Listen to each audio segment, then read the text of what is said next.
Di sebuah kota kecil, terdapat sebuah mobil tua yang terkenal berhantu, sebuah Ford Mustang tahun 1967 yang berwarna hitam mengkilap. Mobil itu memiliki julukan, si hitam pembunuh. Setiap kali ada orang yang berani membelinya atau mengendarainya, mereka pasti mengalami kejadian mengerikan yang berujung pada kematian. Mobil ini sering muncul kembali di tempat yang tak terduga, seolah-olah memiliki kehidupannya sendiri.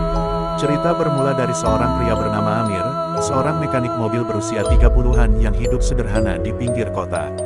Suatu malam, ketika Amir sedang bekerja di bengkelnya yang terletak di tepi jalan sepi, seorang pria tua dengan wajah penuh misteri datang dan menawarkan mobil hitam itu kepada Amir. Pria itu menjual mobil tersebut dengan harga sangat murah, tapi dengan satu peringatan. Mobil ini punya jiwa, jangan sekali-kali mencoba menantangnya, ujar pria tua itu sebelum menghilang di balik kabut malam. Amir, yang merasa beruntung mendapatkan mobil klasik dengan harga murah, segera membawa si hitam pembunuh ke dalam bengkelnya. Dia membersihkan mobil itu dengan penuh semangat, mengelap bodinya yang dingin dan licin. Ketika Amir mulai mengerjakan mesinnya, dia mendengar suara aneh seperti bisikan dari dalam mobil, seperti seseorang memanggil namanya dengan nada mengerikan.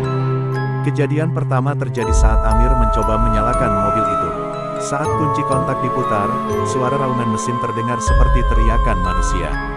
Mobil itu melaju dengan sendirinya, meskipun Amir tidak menginjak pedal gas. Dengan panik, Amir mencoba menginjak rem, tapi remnya tak berfungsi. Mobil itu melaju semakin cepat dan keluar dari bengkel dengan kecepatan penuh. Di tengah malam, Amir merasakan dinginnya kabut yang menyesakkan, seolah-olah dia terjebak dalam dunia lain.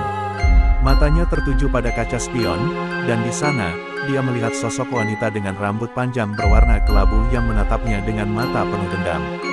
Sosok itu berbisik, "Kau milikku sekarang." Amir berusaha melompat keluar dari mobil, tapi pintu-pintunya terkunci sendiri.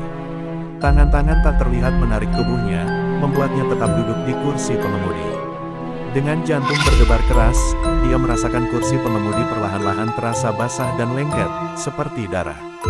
Bau busuk menyengat hidungnya, bau kematian yang menjijikkan. Dalam keputusasaan, Amir terus berdoa sambil menjerit meminta tolong, tapi suaranya tenggelam dalam raungan mesin yang kian bising. Di tengah laju mobil yang tak terkendali, Amir menyadari bahwa mobil itu membawanya ke sebuah jalan pegunungan yang curam. Di kanan dan kiri jalan, hanya ada jurang yang gelap dan dalam. Mobil itu melaju semakin cepat, mengabaikan tikungan tajam yang seharusnya berbahaya. Tiba-tiba, dia melihat sesuatu yang mengerikan, mobil itu mengarahkan dirinya ke tepi jurang. Pada detik terakhir sebelum terjatuh, Amir berhasil memecahkan kaca jendela dan melompat keluar dari mobil. Tubuhnya terhempas ke tanah, penuh luka dan lebam, tapi dia berhasil selamat. Dengan napas tersengal-sengal, Amir melihat mobil itu melayang jatuh ke dalam jurang yang gelap, diiringi suara tawa wanita yang menyeramkan, menggema dalam malam yang sunyi. Keesokan harinya, polisi menemukan mobil itu kembali di depan bengkel Amir, dalam kondisi utuh seperti sebelumnya, tanpa satu pun goresan. Mereka heran dan merasa tidak masuk akal, karena di mana mobil itu terakhir kali terlihat, seharusnya sudah hancur di dasar jurang.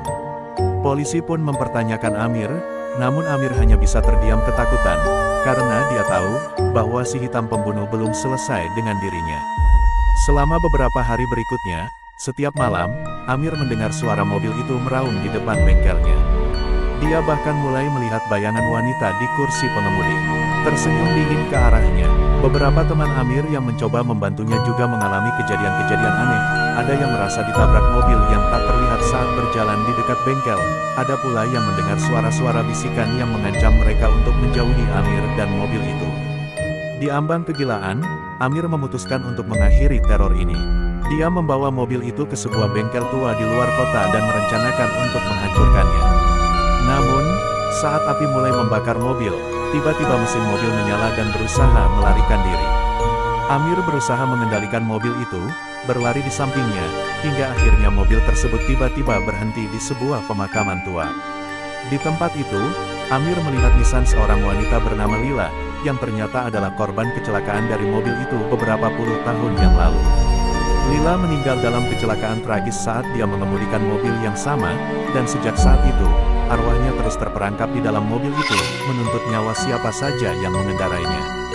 Dengan tangan gemetar, Amir mengambil sekop yang ia temukan di sekitar pemakaman dan mulai menggali kuburan Lila. Dia melemparkan segenggam tanah terakhir ke dalam liang kubur, berharap bisa mengakhiri kutukan mobil tersebut. Namun, saat dia hendak menutup kubur, Amir mendengar suara lembut tapi dingin, "Terima kasih, tapi aku tetap akan menemanimu." Saat itu juga, Amir merasakan dingin yang menusuk tulangnya, lalu semua berubah gelap. Keesokan harinya, penduduk kota menemukan bengkel Amir kosong. Mobil hitam itu hilang tanpa jejak, tapi yang lebih aneh adalah Amir juga menghilang, tanpa ada tanda-tanda keberadaannya. Beberapa orang berspekulasi bahwa ia kabur karena ketakutan, tapi yang lain percaya bahwa ia telah menjadi bagian dari mobil itu. Kini, setiap kali ada yang melihat mobil hitam tua melintas di tengah kabut malam, mereka bisa mendengar dua suara dari dalamnya, satu suara wanita dengan tawa mengerikan, dan satu lagi suara pria yang berbisik, meminta tolong.